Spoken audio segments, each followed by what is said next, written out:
नमस्कार दोस्तों, जय हिंद, जय भारत। दोस्तों, आज हम इस वीडियो में जानेंगे इतिहास से जुड़ा हुआ एक महत्वपूर्ण प्रश्न, जिससे संबंधित प्रश्न मध्य प्रदेश की बोर्ड व लोकल परीक्षाओं में पूछे जाते हैं कक्षा 11वीं और 12वीं में। तो प्रश्न है, स्तूप क्यों और कैसे बनाए जाते थे, यानी कि स्तूप क्यों और कैसे बनाए जाते थे। तो इसका उत्तर हम देखते हैं। स्तूप बौद्ध धर्म से जुड़ा एक स्मारक है, समझे। यानी कि जो स्तूप है उसका संबंध कौन से धर्म से है? बौद्ध धर्म से। एक स्मारक है।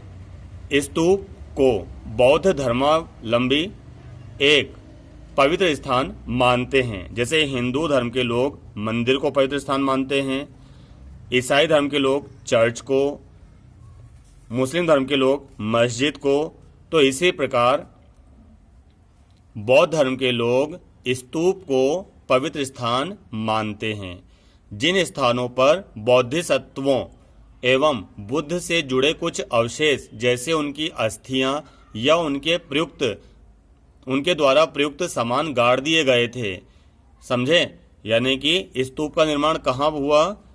जहां पर गौतम बुद्ध की अस्थियां गाड़ी गई या फिर उनके द्वारा प्रयुक्त किए गए सामान गाढ़े गए, उन स्थानों पर राजाओं ने क्या बना दिए थे? स्तूप बना दिए थे, उनकी यादगार के लिए, समझे, उनको याद करने के लिए। स्तूप बनाने की परंपरा बुद्ध से पहले की रही होगी, ठीक है ना। यानी कि स्तूप बनाने की परंपरा बुद्ध से पहले की रही होगी, लेकिन वह बौद्ध धर्म से जुड़ गई, समझे। यानी कि स्तूप तो पहले से भी बनते आ रहे होंगे। हम भी अपने यादगार हम जो हमें प्रिय जब ख़त्म हो जाते हैं तो उनकी याद के लिए हम खेतों में चबूतरा बना देते हैं, समझे। तो इसी प्रकार पहले भी ऐसा रहा होगा, लेकिन फिर धीरे धीरे काल बदलते गए और ये प्रथा बौद्ध धर्म से जुड़ गई। कौन सी प्रथा? स्तूप बनाने वाली प्रथा। स्तूपों को बनाने के लिए कई राजाओं के द्वारा दान दिया गया, जैसे सातवाहन वंश के राजा। इसके अलावा अशोक ने भी अपने राज्य में अनेक स्तूपों का निर्माण करवाया। आपने गौतम बुद्ध से जुड़ा हुआ कोई नाटक देखा होगा दोस्तों।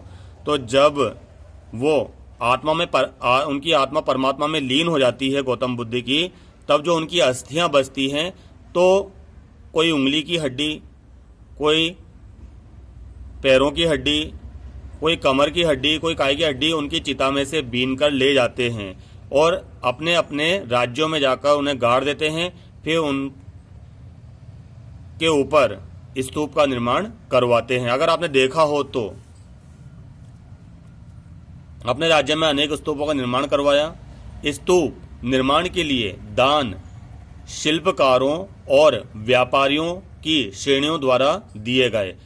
अब स्तूप भैया बनाने के लिए पैसा तो चाहिए ना, तो इसके लिए दान कहाँ से आता था? शिल्पकारों और व्यापारियों की श्रेणियों द्वारा आता था। स्तूप का संस्कृत अर्थ टीला होता है। ये भी आपको ध्यान रखना दोस्तों, सही विकल्प के तौर पर। स्तूप का संस्कृत में अर्थ क्या होता है? टीला होता है, जो एक गोलार्ध के रूप में होता है। टीला तो आपने देखा ना कैसा होता है? गोलार्ध के रूप में होता है।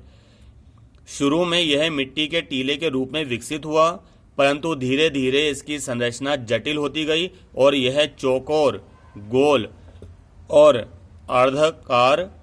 अर्ध अंडाकार रूप लेने लगा। जैसे सांची का स्तूप है, अमरावती स्तूप है, सारनाथ का स्तूप है। इस प्रकार ये गोल संरचना या फिर अर्ध अंडाकार रूप लेने लगा दोस्तों। पहले मिट्टी के रूप में, एक टीले के रूप में बनाया जाता था, लेकिन धीरे धीरे जब कलाएं सुधरती गई, लोग बाग हुनर सीखते गए, तो इसकी संरचना में बदलाव आता गया। तो स्तूप कौन से धर्म से संबंधित है? बौद्ध धर्म से संबंधित है। और स्तूप कहाँ पर बनते हैं? जहाँ पर गौतम